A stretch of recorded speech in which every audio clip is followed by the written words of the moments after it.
raw, uncut, and unapologetic. Welcome to Men Talking Mindfulness with your hosts John McCaskill and Will Schneider. Here we focus on helping men and those with men in their lives solve some of life's complex challenges through understanding the practices of mindfulness and how they can help. Each episode is in an environment free of judgment and criticism, with a focus on authenticity and inner peace. Let's dig in. Every time I think I've heard your best episode, there's another gem. Today's podcast, OMG, everything I needed to hear. I've been toxic and I've put up with it from others and then let it really affect my self-worth. Love this episode. Mercy towards myself and towards others. That's a quote from one of our listeners. We are wrapping up another season. This is the end of season 5. Thank you. Thank you to our audience for quotes like that, reviews like that. Stuff like that keeps me and Will going. And who are we? Welcome to Men Talking Mindfulness. I'm John McCaskill here in Colorado Springs. Each week, my co-host Will Schneider there in New York City, and I work to break down and demystify an aspect of mindfulness and make it meaningful to you.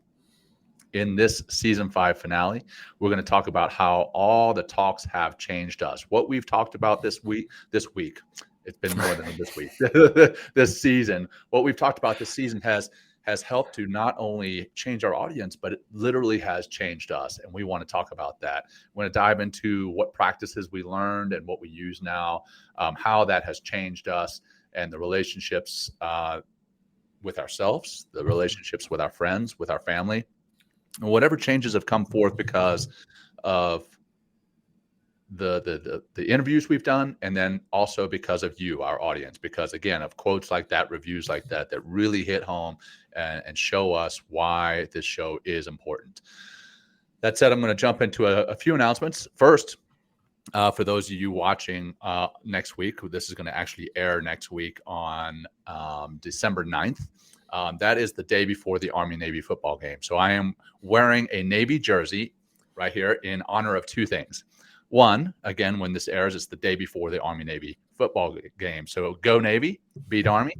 And number two, I'm specifically wearing number 38. I'm going to try to turn on two cameras here so you can see here. But I'm specifically wearing number 38 in honor of a good friend of mine's brother.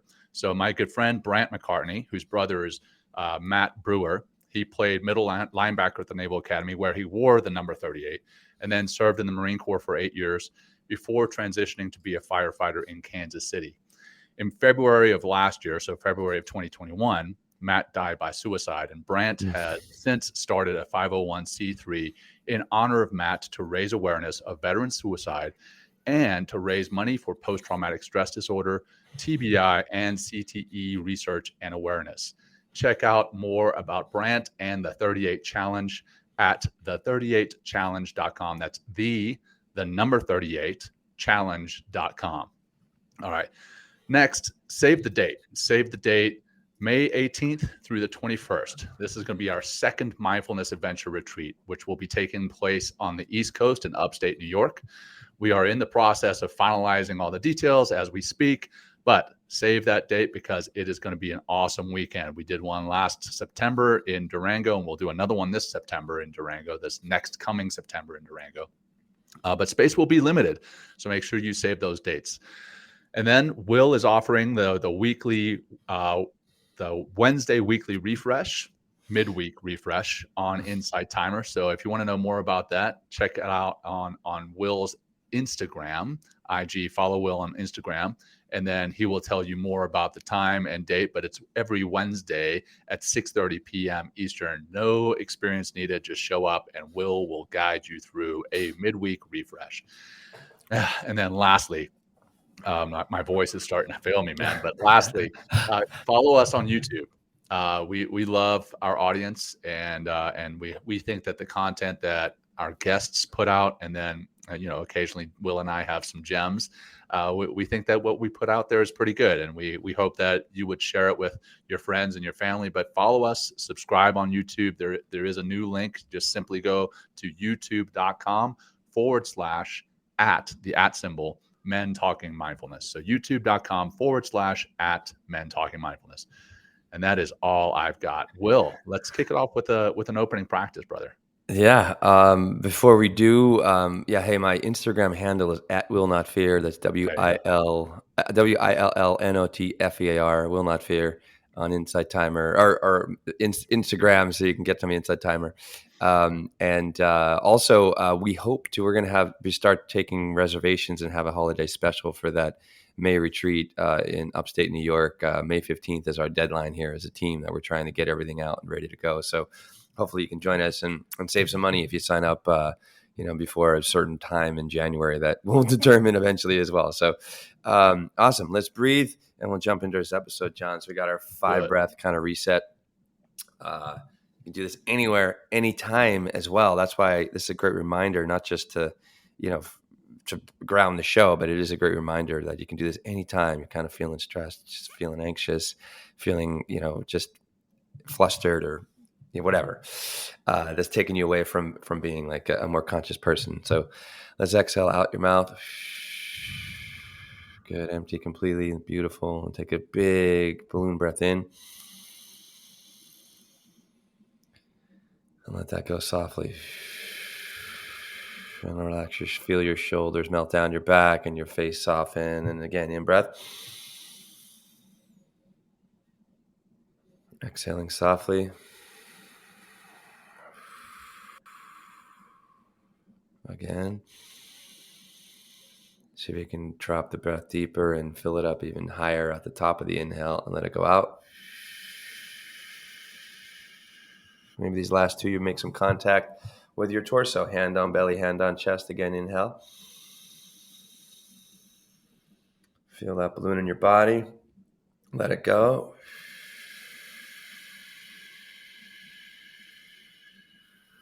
And last one, inhale. Let's just hold this inhale for 5 seconds. 4, 3, 2, 1. Exhale out.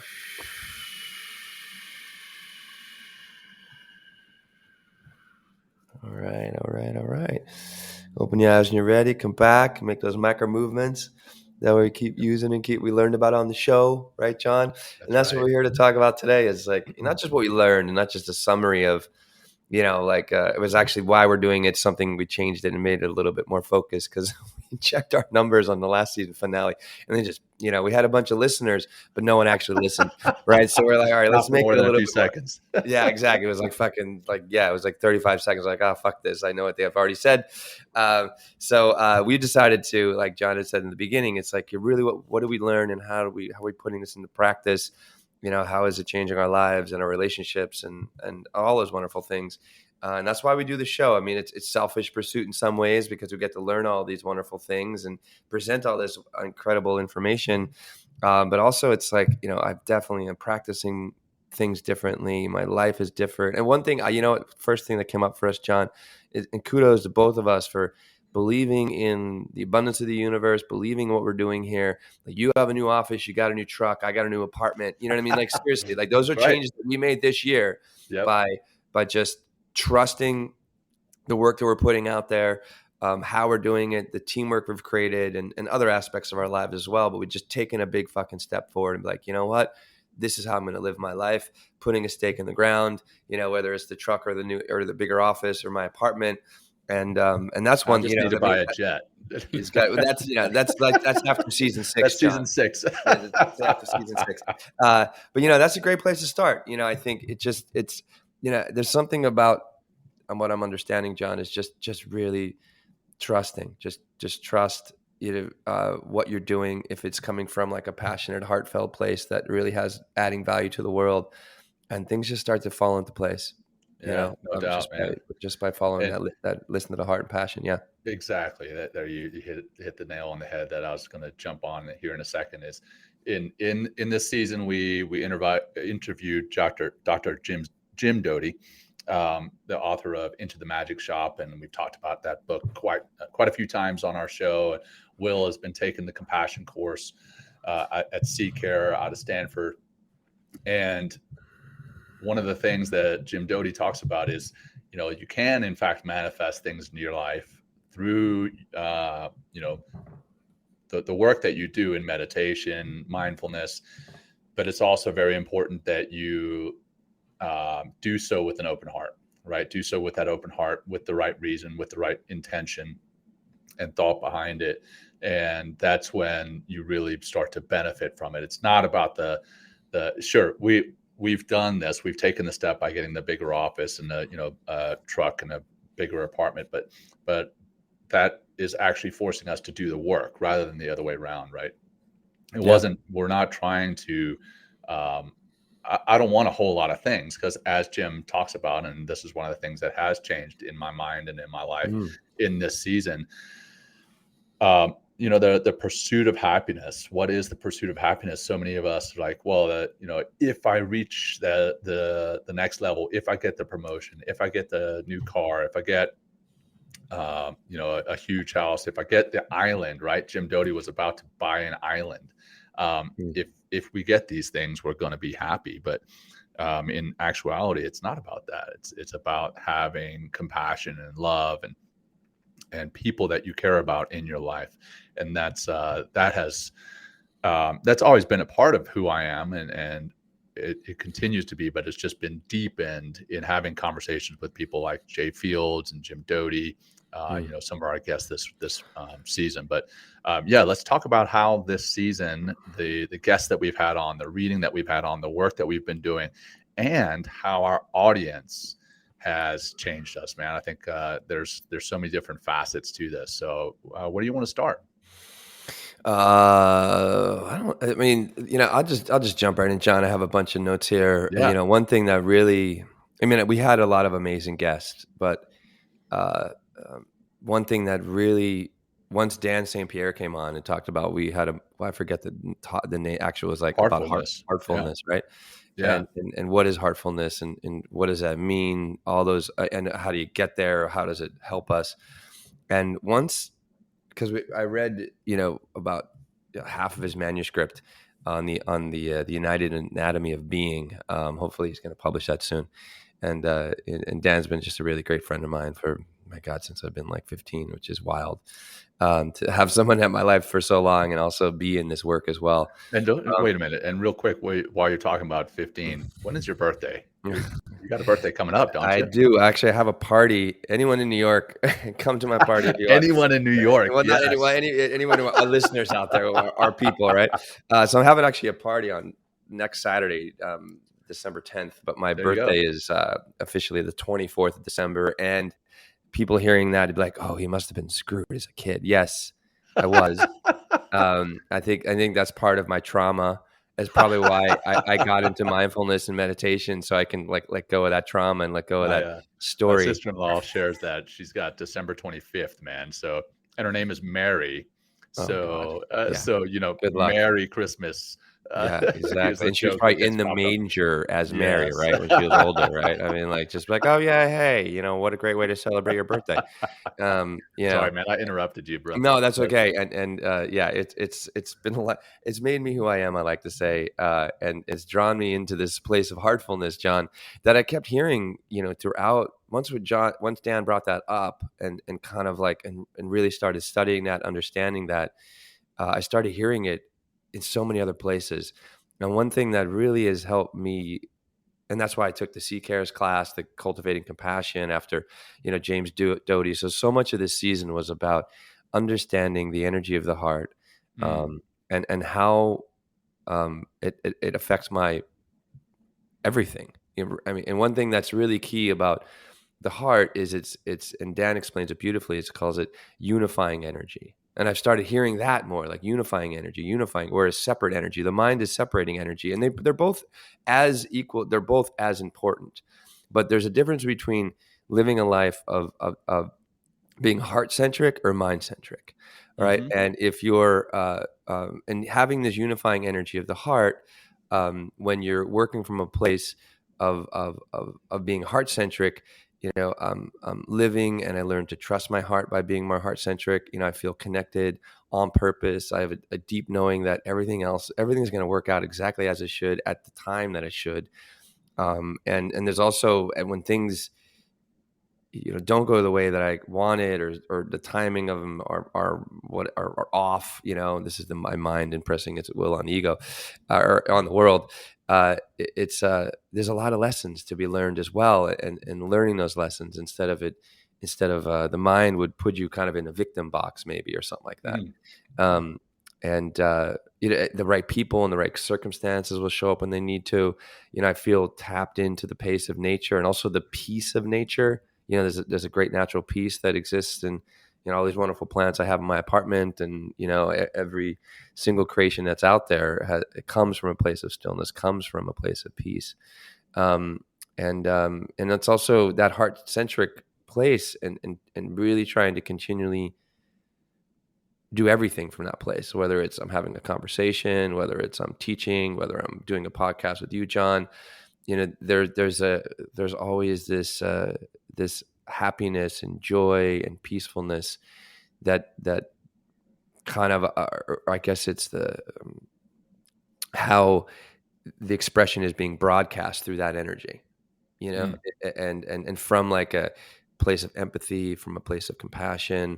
Whereas like the mind, and the mind's a great, is an amazing tool. And I think that's one thing that we need to make a distinction on, is like the mind is just a tool, instead of it being, like mission control, if you will, right? Let the heart be mission control, right? Like get into that space of like, and that awareness as well, John, that we always talk about, they're always trying, that is who we are at our essence, is just this incredible energetic awareness that has been baffling humanity ever since we became conscious.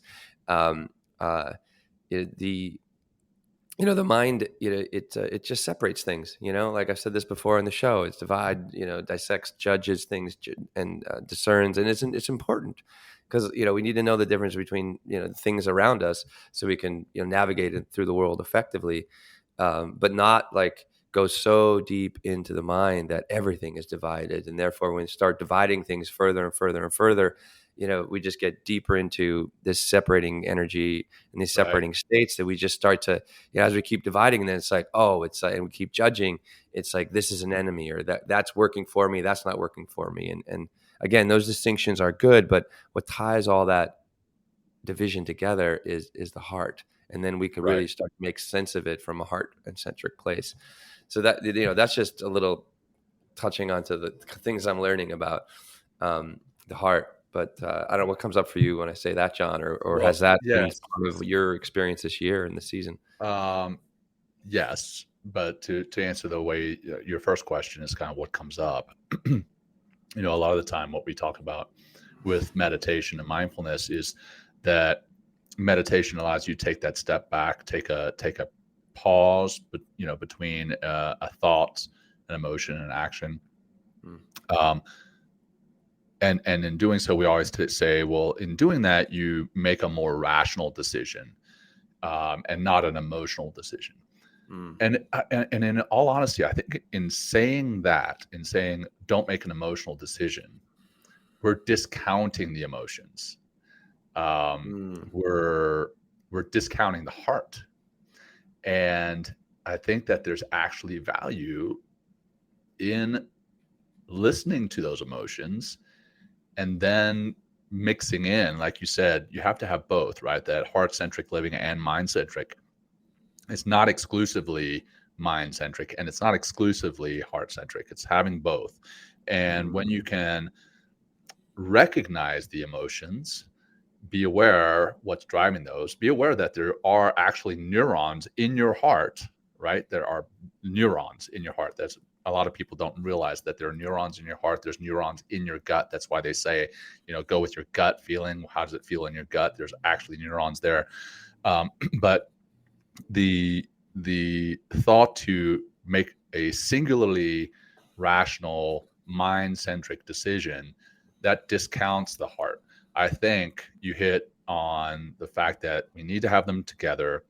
Notice what you are feeling, notice what you're thinking, bring them together to make a decision based on both. And sometimes there's going to be times when the heart is the right decision, and sometimes it can be times when the mind is makes the right decision. But mix them both. But the the heart-centric and heartfulness thinking, I think that often drives your why you There you do go. Yes, anything, exactly. right? Mhm. Why you get up in the morning and why you go to work, and what, certainly, yeah, the rational side of that is, hey, I need to go and put money on the, or I need to put money into the bank so that I can put food on the table and everything else. We understand that, but there's also an emotional aspect to that. And I think that's what really creates a sense of happiness and fulfillment, is if you're matching that why with your actions, right? Yeah. And that side of things also, by recognizing the emotions, I think allows you to tap into what we talked about so much this season, was vulnerability. And Yeah. All the and what time. what we Mm. had to display this season, it was scary, right? When we sat down, we're like, hey, what are some topics that we want to talk about? It was, we talked about, hey, let's talk about fear. Let's talk about toxic relationships. Let's talk about imposter syndrome. Let's talk about negative body image. Let's talk about envy. And when we made that list, I'm like, oh shit, we're actually gonna have to talk about some stuff that We're gonna have to show up. we're gonna have to show up, right? We're gonna have to show up. But in doing so, I think, it further connected the two of us with one another. Mm, It connected us with ourselves, which is huge, and it connected us with our audience. Again, back to you as our audience. So many people came out after some of those episodes that I talked about, the toxic relationships, the fear, negative body image, imposter syndrome, envy. And they're like, holy shit, that's what I needed to hear. I needed to hear that episode at this time in my life. So by expressing that vulnerability, it connected us all. And that's what really helped change me, is we have, I believe, connected with our audience on a much deeper level than we have in the past. Because we were, we got into that uncomfortable, like, vulnerability side of things, right? Again, sharing about where we had felt we had been in toxic relationships, or where we had felt we were the toxic ones in a relationship, where we felt that we had negative body image challenges. That was scary to share that, but it connected us, and I think our audience benefited from it, and then we benefited from our audience benefiting from it, if that makes sense. No. What that has done, what else has happened in this season, at least for me? Well, let me just jump. Give me one second. So John, that vulnerability, though, it's like it comes. One thing, another big concept I learned as far as the heart goes, is this common humanity, right? And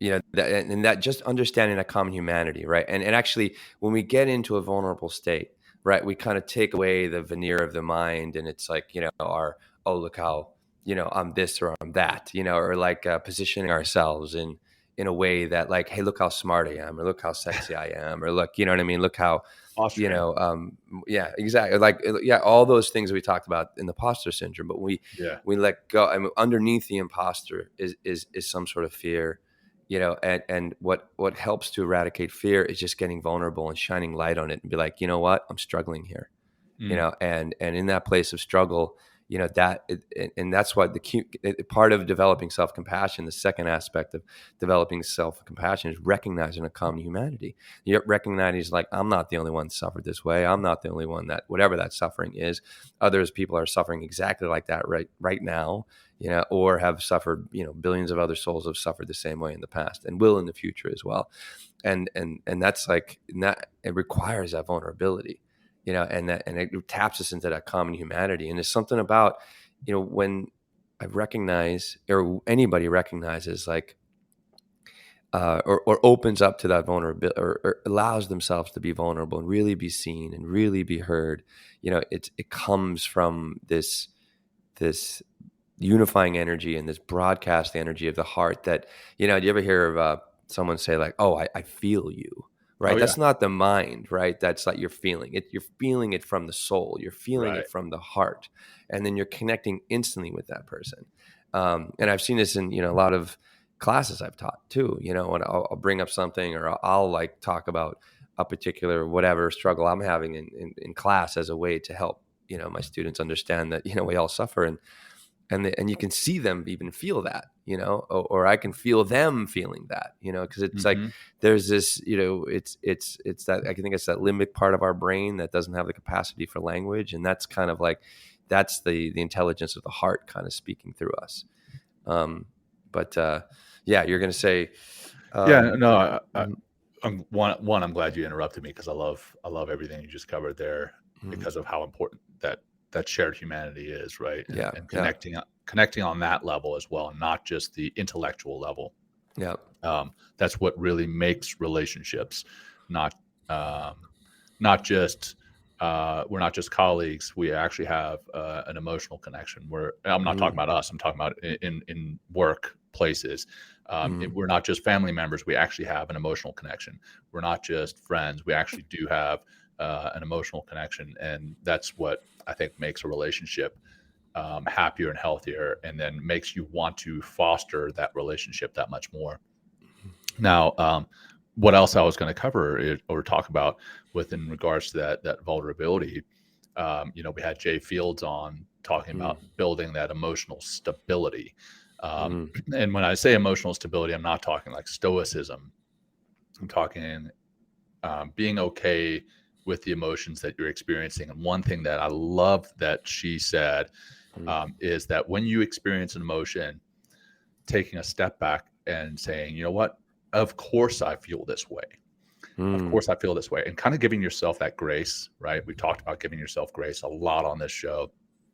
But when you take a look at your circumstances, the context of your life that you're in right now, and you're feeling an emotion, a lot of the time you start to, if you don't have that context, you start to beat yourself up for the emotions that you're feeling. You're like, oh, fuck, I'm such an idiot. I shouldn't be feeling sad. I shouldn't be feeling angry. I shouldn't be feeling frustrated. I shouldn't be feeling depressed. I shouldn't be feeling anxious. But then when you take a breath and you're like, of course I feel this way. Of course I feel anxious because, I don't know, maybe I have a big presentation tomorrow, or of course I feel stressed because you know, my kids are sick and I'm trying to make them feel healthy. Of course I feel sad because I've just lost a friend. And when you say that, of course I feel this way, that really helps to build that emotional stability. You're like, okay, you give yourself credit, you give yourself that grace, and you're okay with feeling that in the moment. Which brings in that self-compassion that we talked a lot about on this season. So I think the vulnerability, the self-compassion, the compassion for others, that emotional stability, that built a lot. But we also had, and this seems like they're completely antithetical from one another. Did I say that right? Anyway, it seems like they're opposing, is what I'm trying to say. So we had 4 fellow SEALs on this season. So we had, we had a bunch this year. Yeah, we had a bunch. So Remy Adeleke, Steve Drum, Errol Dobler, and William Branham. And there was a lot of talk about what typically SEALs you wouldn't imagine are going to come on a podcast to talk about. They talked about meditation. They talked about mindfulness. They talked about getting in touch with your emotions. But they did also talk about pushing your physical boundaries. And that's where I'm thinking, like, okay, so people are like, oh, well, they listen to the show. They hear us talk about giving yourself grace, vulnerability, all this stuff. But then they also hear these guests coming on talking about pushing your physical boundaries. And those at first glance seem like they're opposing, but they're not. I think that building emotional stability, that having compassion, that vulnerability, those are strengths. And then the physical strength comes into it. And then like, I know one of the things that has changed in you physically is that you're doing Remy Adeleke's treadmill challenge, right? Fuck yeah. And I've done it a few times and it's brutal. But it's not just about the physical side of that. It's like, okay, while you're on that treadmill and you're trying to reach whatever time that you've set for yourself, you're actually building that emotional stability. You're actually aware that you're hurting and you're being vulnerable. You're having compassion for yourself, but then you're also pushing past your physical boundaries. So I think it's really neat that we have these seemingly completely different messages that we're sending, But really, if you peel back the onion, we're really talking about the same thing. They all go hand in hand. And so that's one thing that, not one thing, but multiple things that I believe have changed in me, is that I continue to express that vulnerability and getting used to being vulnerable and how that is a strength. Developing that emotional stability and saying, well, of course I feel this way right now. And that's helped me in my personal life, in my marriage, in my professional life, having that self-compassion, but also physically working to build myself up again. Because I've at times let myself go. And now I'm like, you know what, the physical side and the mind and the spirit, as we teach with Dr. Teresa Larson, they all go together. When you work on one, you work on the others. So now I've been rambling a lot, man. So No, not at all. I mean, to come back to the physical part of it, it's like what an extreme challenge. It helps me to face my weaker mind, if you will. I really get in touch with those voices like, oh man, just slow down a little bit. Or just, you know what I mean? Or and it's funny, like the more my heart, right? The more my heart rate goes up, the more I'm just like, oh fuck, man. And the longer the time goes, it's just like it's brutal. It's really, really brutal. To do this treadmill challenge, for example. Hey, I know quick, tell our audience who may have missed the Remy Adeleke episode what it is, what the treadmill challenge is. So treadmill challenge is you set the same parameters and don't change them, right? So what's great about I tried to do this in elliptical, right? I was like, oh, I'll just do the same thing elliptical, but I can slow down my pace in elliptical. What's nice about the treadmill, you set the same pace. So it works at a 15. Holds you accountable. Exactly, it does. So I'm at 15% incline, which is no joke at all, right? Yeah. And you're only walking, right? And you're walking at a pace, depends, I guess. I would start, if anybody out there that hasn't done this challenge yet, and I've connected with. What's nice about this challenge, John, and also what I'm trying to do, to just not keep going, but I post on Instagram immediately, and just talk about my experience, what the struggle was, like if I did change a parameter, and then, not beating myself up. But so it's 15% incline. I would, start at minimum of like 3.2 miles an hour, maybe going up to 4.2, or eventually working in that. That's brutal, right? I mean, I've done 3.8. I have not gone over 4 yet. I've gotten to 4. I'll start going up at the end instead of going down. I'll go up, So if you change your parameter, you're going up. Yeah, if I'm going, typically, sometimes I'm like, depending whether it's a morning in the afternoon or something like that, or how inspired I am, or if I ate something, whatever. Like, so maybe I'll slow down. Maybe I'll touch. I touched the rails yesterday a little bit. And I was like, but not beat myself up. I was like, I know. I didn't. I'm learning. I'm learning. Getting stronger. I am. But so then just doing that for like 20 minutes, or I go up to like 21 or 22 minutes now. I'm just really trying to push it more and more and more. And I just keep going. I put a great playlist on and to get inspired. And I just got a great Metallica playlist. Yeah, right. Awesome. I found that on Spotify. And it's really intense. But I'm also checking with my breath as well as I do that. The breath is so much of all the mindfulness practice. I'm really trying to like also understand my breath. Like, what if I breathe through my nose a little slower, exhale a little bit faster? So this has been a really great challenge. I do this 3 or 4 days a week. And I feel it in my body all the time. Like my legs are getting stronger. My heart is getting stronger. I'm actually because of the whoop, which we talk about all the time on the show. I'm trying to see if I can get my HRV to go up. I want to raise my overall HRV level. And definitely it has been changing slightly. My HRV numbers are low, right? Like, people are in the hundreds or 120. My max I've ever had is like 60, but HRV is different for everybody and every heart and every body. So that's the treadmill challenge, but it's another, I get to see my mind. I get to see the cleverness or the nefariousness, if you will, of my mind trying to like, oh no, you can just touch the rails, or you've done 13 minutes, Will, already kicking your ass. Maybe just take a break, touch the rails, slow down a little bit. And I'm just like, no, like I'm just gonna keep going. Like I heard. Real quick, I don't want to get too far down the treadmill challenge, but I do want to hit on something. Again, this sounds like we're talking out of two sides of our mouth, but we're not. So Will talked about changing the parameters when there's a reason. It's not an excuse, right? So maybe he ate something that's going to make him vomit on the treadmill. Maybe that's a time that he needs to back off. Right. But if he's just kind of feeling sorry for himself, and he wants to change it because of that, that's kind of an excuse, right? Right. And so there's a difference in giving yourself grace and giving yourself outs. That's what I talk about that quite often when I do keynote speaking. Yeah, it's a big difference. It's a huge difference. Right. And people think a lot of the time when they're giving themselves grace, they're actually giving themselves outs, and vice versa. Sometimes they are actually giving themselves an out, but they're so determined to stick to the plan that they won't give themselves they think they're giving themselves out, but really they could give themselves grace. But they won't, and they'll injure themselves. They'll make themselves sick. It's the difference between when that alarm clock goes off in the morning and you could hit snooze, right?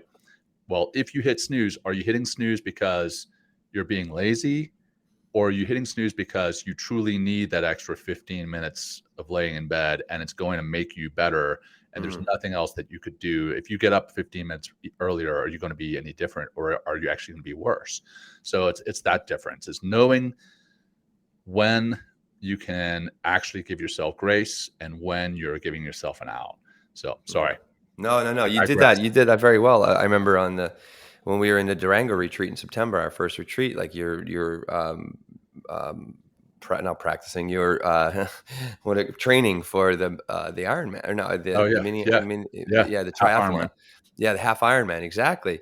And also, I mean, just that right there, you're connected to higher purpose because it was for somebody else, and you're competing with somebody else, which brings up that that energy within us.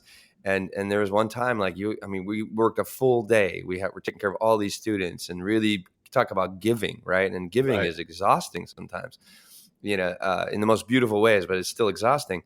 And you're just like, I think I'm going to give myself the grace tonight and not do my 2-hour bike ride. And I was like, good idea, John, but it's at that point, you pass the point of, you not only pass the point of diminishing returns, you're not getting in returns. You're actually going into negatives, right? At some point. So, again, I digress, man. I've gone down a rabbit hole with the challenge. I mean, but the physical stuff. I mean, no, the physical stuff. We'll wrap this up. Like when I challenge myself, nothing happens till something changes, right? Nothing, right? And the best way to create change, or in my experience, is to push beyond your boundaries, and that could be a physical limitation or like a psychological limitation. But the way I get into my psychological limitations is when I push myself physically. When I need to learn a new skill, or I need to challenge myself, challenge the capacity that what my body can do now, and go a little bit further. And I sense that vulnerability. I receive rewards as well when I do this. I get, dopamine hits because I'm learning new skills, or because of just the strenuousness that comes with the actual physical activity I'm doing.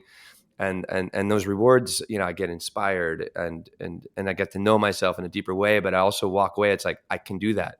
And what else can I do? Or also there's nothing I can't do that I don't put the time in and have a plan and attack it. Right. So, yeah. So, for our audience, I know we've talked about some things that have changed in us. This and complete transparency for our audience, we are recording this a week prior, just because of the Army-Navy game, and I will be traveling. I'm actually going to be meeting Command Sergeant Major Gretchen Evans. If you don't know who she is, look her up. She's an amazing woman. Also has a great nonprofit that she's running. Look in her, but I'm going to be meeting her. That's why we're recording this. And the reason I'm saying that is we'd still love to hear from you in the comments right here as this is streaming, or in the podcast, or on social media later. How has this season changed you?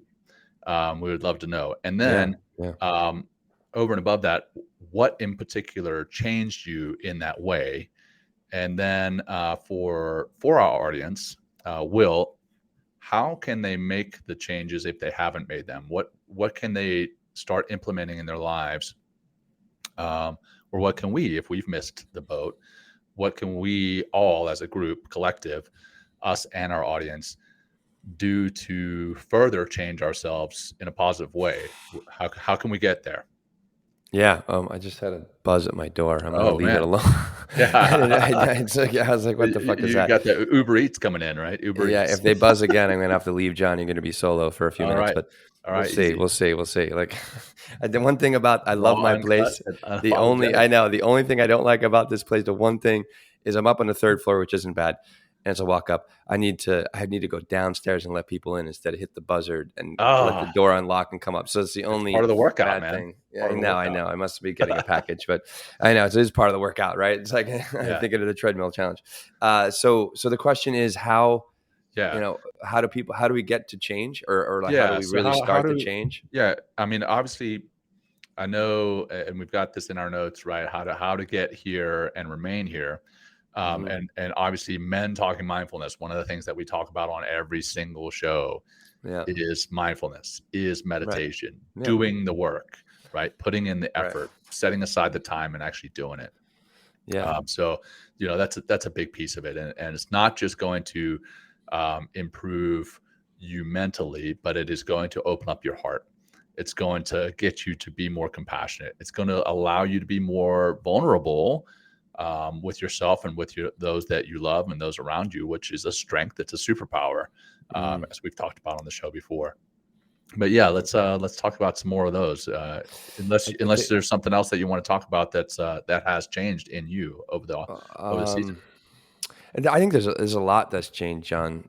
Um, but it's really finding my heart and being connected to my heart, know how to begin to use the power within the heart through meditation, through that, that common humanity, understanding self-compassion, and therefore I can be compassionate for others. I mean, that's just huge. I mean, it's changed so much. And I've had, a few psychedelic experiences this year. And what do they do? And that's one thing, like, that's one way that continually reinforces everything that I'm doing, the trust that I feel in the work that I do. That comes from the heart and living in a place of passion. But it's all the psychedelics is something that it's helped me understand, or continually brings me back into the place of being kind, being with peace, being with the pace of nature, being a loving being, and then bringing love into the world. I mean, so that's one thing that's definitely helped me as well. And there's no shortage of, we have Beckley retreats. I mean, right? Like that, Yeah. we're Yep. partners with them, and if that's something that you're looking to do, that could be, check with your doctor. We're not experts at all. We just have experiences.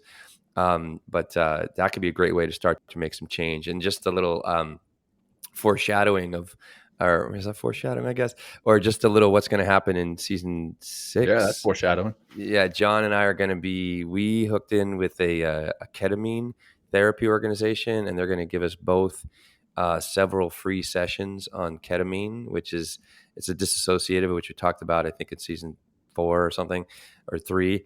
But it does have psychedelic qualities, and we are going to go through their program, and we're going to have one of their doctors on and talk about ketamine next season. So Yeah. as another way to heal, as another way to get in deeper into your heart, another way to also has a massive impact on depression. They've just proven to treat what they say untreatable pharmaceutical depression. They're saying that ketamine works tremendously for those kind of conditions of depression. Anyway, I think another thing that's great besides like challenging yourself physically is like hanging around positive people, like Dr. Rob sure. Kelly, right? You show me Yeah. your friends, I'll show you your future. So shitty friends, shitty future, right? Positive, loving, kind friends, positive, loving, kinder future for sure. And so that's something that I'm very aware of. Like I'm very picky about the friends that I want to spend time with, because I don't want to, be sucked into their drama, or, and I sound incompatible, and like apathetic, or, uncompassionate in that way, just speaking that way. But it's like, you got to protect. I need to protect my heart. I need to protect my mind. I need to protect my time and my Yeah. energy. And it's like, I don't, that's just not something Well, where I want to go. Yeah. those positive people, the obviously the flip side is negative people. That's easy. But Mm. like what is negative about those people? A lot of the time they are those toxic people that we talked about. And a lot of the time they are full of drama, right? So that they No are shit. often looking for things to pick at in other people so that they can build themselves up. And in doing so, they are bringing drama and toxicity into your relationship with them. And there's a good chance those people who are talking shit about you. So, get rid of them, get rid of the toxic people, the negative people in your life, hang around those positive people who are have similar ideals and values. Not they don't have to have similar thoughts, right? There's value in having diversity in your friend group, in your colleagues, but but if they have values and ideals that are completely negative, then that's where it starts to get, for lack of a better term right now, almost dangerous to your health, dangerous to who you are. And it can actually start to change you for the worse. So yeah, definitely hanging around positive people, loving Huge. people. Yeah. Yeah. Kind people. Yeah, exactly. People that are kind of align with your vibe, you Yeah. know, I've, I don't know what I have, like, we talked about I'm maintaining a healthy body. This is like one thing that's, very, very important. If you want to make change, then you have to honor and respect the healthy requirements of the body. Like you Right. just can't get away from it. And when you do, when you're drink too much, have too much sugar, Oh indulge in man. whatever it is, right? I mean, you are going to suffer, and you're going to suffer physically, mentally, and emotionally, And it because comes fast, man. it comes really fast, really, really Like fast. Yeah. tiny things. So sorry to interrupt, man, but No. like Thanksgiving break, hanging out with some of my old high school friends. I went back to my childhood hometown, and I posted this on LinkedIn. But for those of you who don't follow me or maybe didn't see this, but yeah, again, Will and I wear the Whoop that Whoop, tracks there our it is. heart rate variability, resting heart rate, recovery, and things. And I had not done anything physically hard the day before, but I went out with some old friends, had 2 scotches, 2. Oof, Okay, yeah. not a huge amount of scotch. But the next morning, my resting heart rate was elevated by like 25%. Wow. My heart rate variability was down by like 25%, and my recovery was at 22%, which is normally somewhere, my recovery is normally somewhere between 60 and 80%, even Nice. after a hard workout, because I try to get good rest. But that alcohol, just those 2 drinks, threw it completely out the window. And I felt like shit the next day.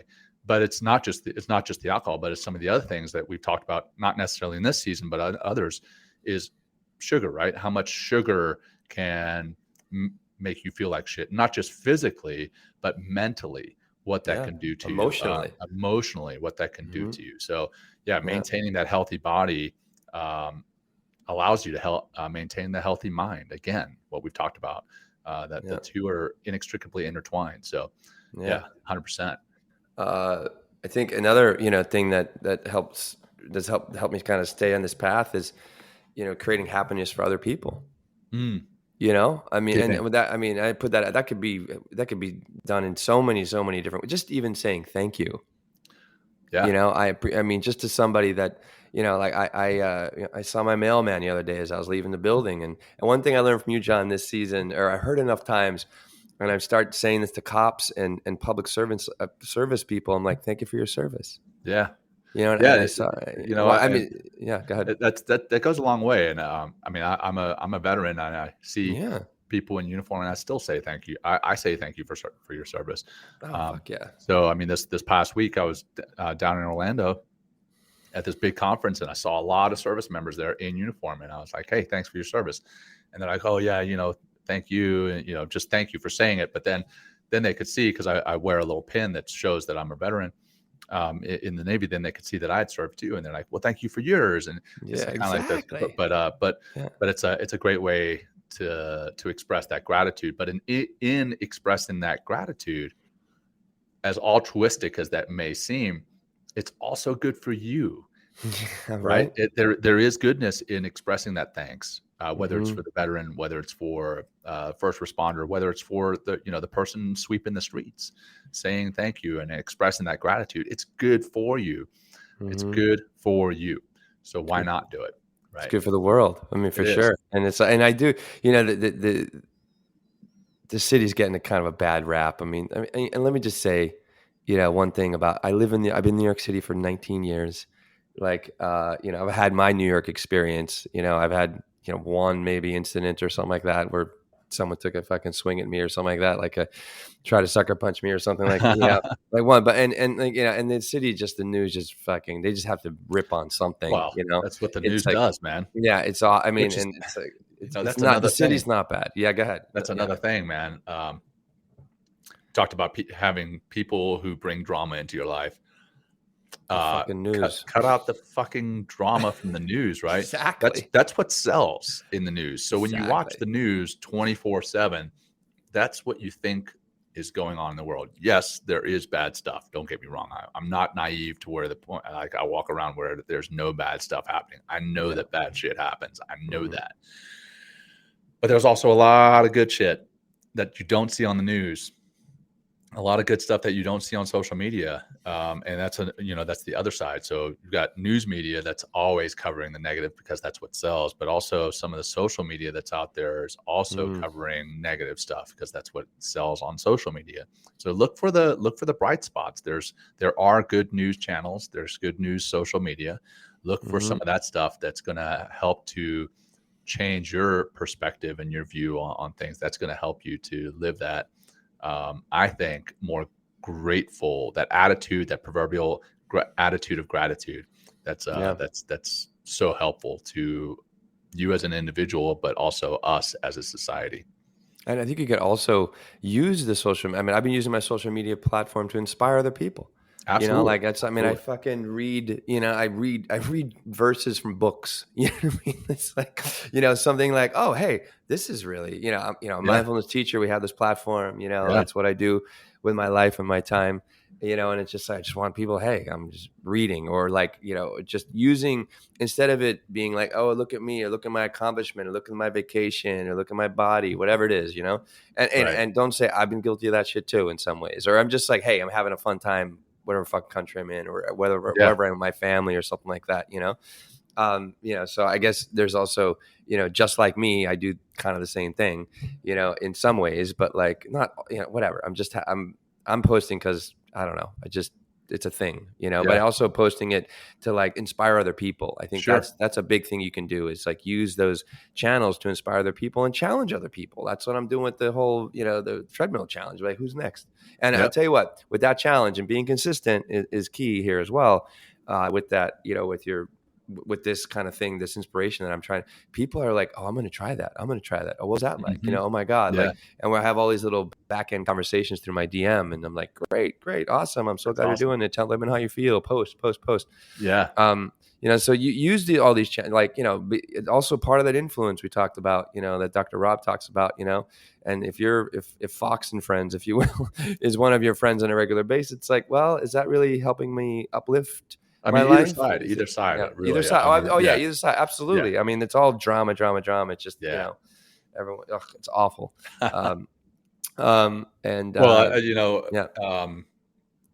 This show, I believe that many of our guests, and again, I not to toot our own horn, but I think a lot of the content that we put out there is uplifting and inspiring.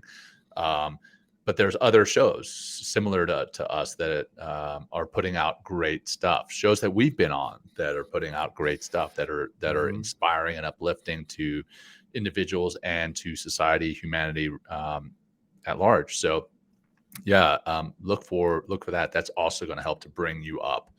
And then connecting, right? Connecting with maybe other listeners of the show, connecting with us. I'd love to be connected with you guys. And then connecting with those other people who inspire you. I think that's going to really help to continue to put you on that positive trajectory in life, in making the changes that you want to make, to live that happier, healthier, more authentic, more vulnerable, stronger, all these positives that you want to bring into your life. And then, the last one, and then I'll shut up, is like our retreat, right? Yeah. Our retreat was good for those who attended 100%. I mean, I know that every person that walked away from those retreats, it helped them, but it also helped us. I know doing that retreat helped me probably more than it helped the attendees. And Same. that comes back to giving back that Will was talking about before. Find a way to serve others and pay it forward, and you are going to feel happier and healthier. For the veterans or transitioning service members who are looking to get out here soon, one of the things that I hear time and time again when I'm talking to a veteran or a transitioning service member is, I feel a loss of purpose, a loss of mission. Yeah. Well, the overarching purpose and mission of what you did in the military was service. Now that you hang up the uniform, that doesn't mean you have to stop serving. Yeah, sure, you're not serving in uniform anymore, but find a way to serve your family, serve your community, serve your society, serve your friends and your colleagues. Continue serving. And that's where I feel we as human beings are going to find that sense of purpose. Again, whether it's service members, veterans, or anyone else, find a way to serve. Absolutely. And in that, and when service also brings out that common humanity, that heart energy again, For sure. you know what I mean? Yeah. It's like, cause it's a higher, it's not all about me. I mean, even though I'm doing it or whatever, right. And serving in that way. And there's obviously a selfish reward that comes, but that's just natural. Everything is in yin and yang. Everything is an opposition, so if I'm giving to somebody else, I'm giving to myself in some ways too, because of just the natural feelings that come up from giving. And that's part of living in service as well, is giving. But on that retreat, John, like, and this goes out, it's amazing if you just, community is so important. Getting around, not just, or practicing in a group is amazing. Like, so maybe go to a group yoga class, or go to a group meditation, or go to a, workshop or something like that. That it just, there's another level of inspiration when people act. I mean, virtual space, it does work. I mean, actually I did, we're going to have her on the show, hopefully next season, Kristen Neff, who is, she wrote Fierce Compassion and Self-Compassion. And she's like the guru right now in the world that is really trying to, make self-compassion very practicable, if you will, for people, and break it down in a way that's very meaningful and can be actuated. And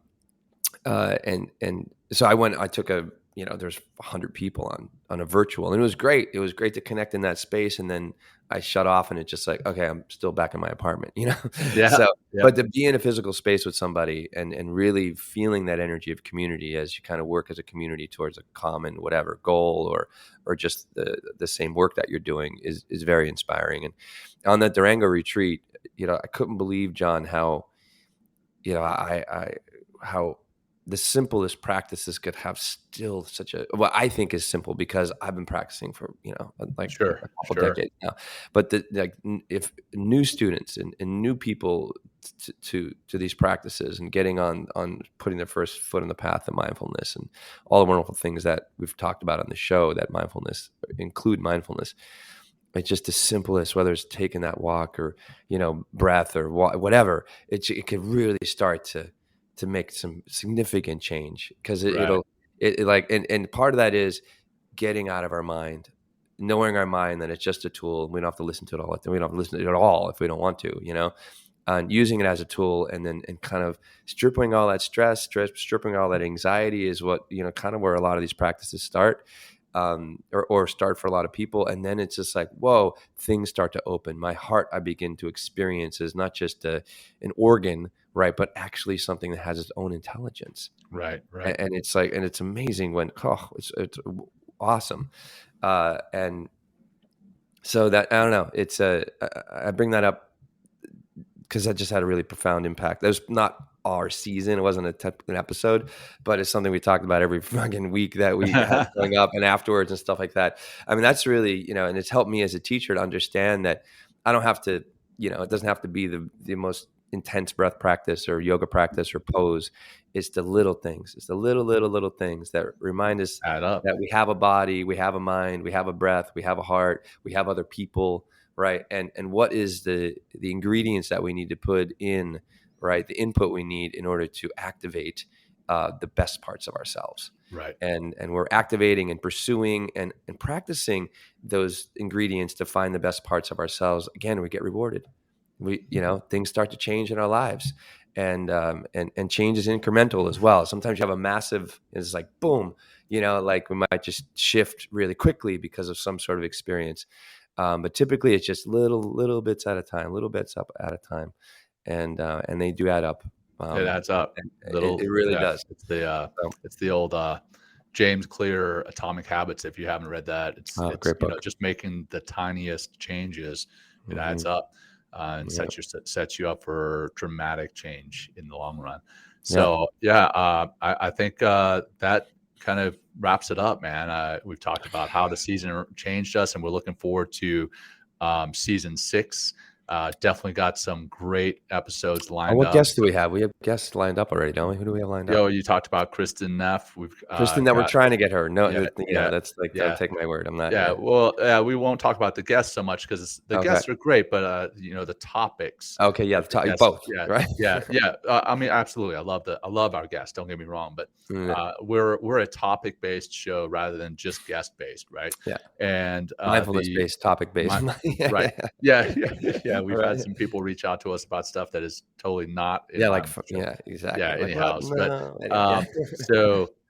So we're going to be talking about mindfulness in schools next season, which will be great because the earlier we can start this in our lives, the better it is for us in the long run.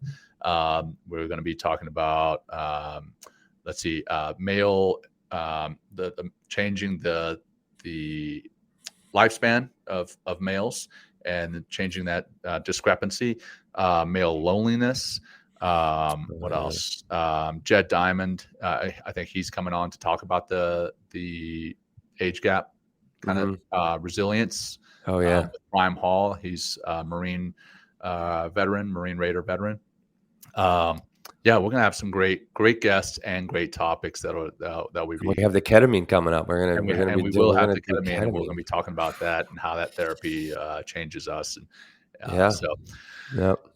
So for our audience, I'm gonna wrap it up here in a second with a closing breath. But thank you for joining us for not just this episode, but for the season. Thank you for going on the journey with us, not just for the episode, not just for the season, but for all our episodes, all our seasons.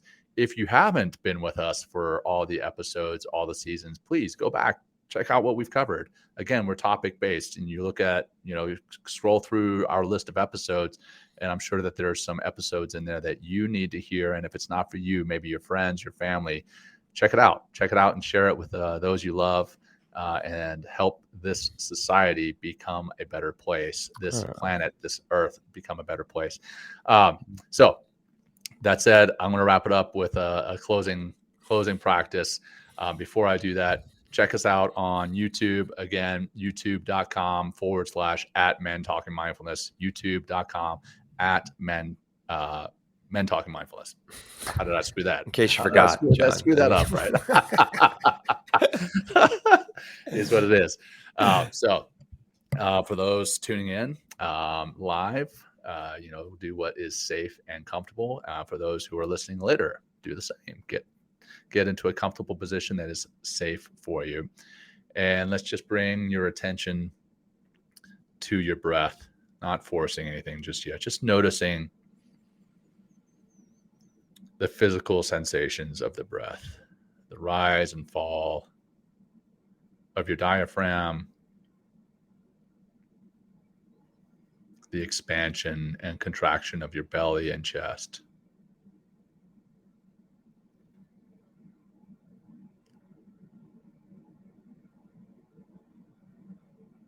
Notice how the air feels as it enters your body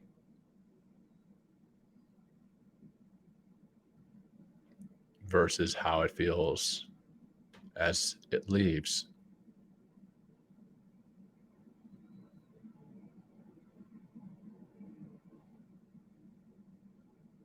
Imagine your breath going down into your lungs, providing you that life force, that energy, that oxygen. And as it leaves, it is cleansing your body of toxins and waste.